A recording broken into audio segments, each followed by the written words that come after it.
Завршија градежните работи на првиот во Македонија Центар за опоравување од катастрофи и обезбедување на континуитет со работата, кој што се гради веднаш до касарната во Прилеп.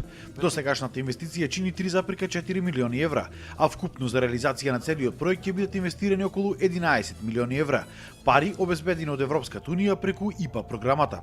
Од МВР вела дека со објектот се овозможува функционирање на виталните информациски системи на сите институции во државава во случај на било каква непогода. Во случај на катастрофи, природни или предизвикани од човечки фактор, ќе може тука да се зачувуваат податоците и целосно системот да функционира без никакви дополнителни проблеми. Следуваат уште две други фази, а тоа е фаза на имплементација на проектот преку инсталирање на целосната информатичка опрема и на крајот обуката на вработените и започнување на процесот со работа. Претходно општина Прилеп го ослободи МВР од плаќање на комунали и за изградба на информатичко-комуникацијскиот центар.